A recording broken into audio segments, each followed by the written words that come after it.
मैं doctor Hiren Soni GMRS medical college Bhutri में ENT department का हेड और प्रोफेसर। हमारे पास पिछले शनिवार को रात को छोटा उदयपुर से एक पेशेंट आया, जो कि आने पे हमने देखा कि वो पानी पीने के लिए या कुछ भी खाने के लिए पिछले 4-5 घंटों से असमर्थ था। देखने पे हमें लगा कि कुछ अन्नड़ी में या जो खाने की नली है उसमें कुछ गड़बड़ है, और पेशेंट ने भी बताया कि वो आम चूस रहा था तो उसका जो बीज होता है या गोटला बोलते हैं हम, वो निगल गया। हमने पेशेंट का एक्सरे और CT स्कैन दोनों ही करवाया,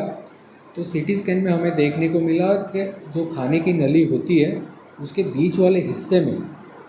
आम का बीज अटक गया था, जो ना ऊपर जा रहा था जो ना नीचे जा रहा था, और उसकी वजह से पूरी अन्न नली बंद हो गई थी, जिसकी वजह से पेशेंट कुछ भी खा पी नहीं रहा था।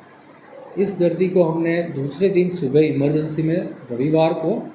दूरबीन से जांच की, और दूरबीन से जांच करने के बाद हमने पाया कि कैरी का या आम का जो गोटला होता है वो उसकी अन्न नली के बीच वाले हिस्से में फंसा हुआ था, और हम अपनी खुशकिस्मती मानते हैं कि हम उसको अच्छे से निकाल पाए बिना कोई कट किए या बिना कोई स्टिच लिए। और निकालने के बाद पेशेंट तुरंत होश में आ जाने के बाद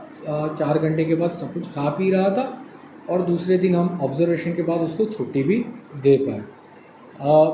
ये बहुत ही आश्चर्यजनक घटना इसलिए है कि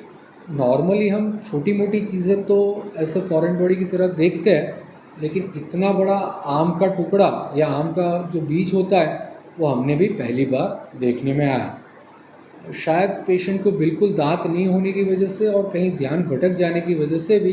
ये ऐसा हो सकता है, लेकिन ऐसा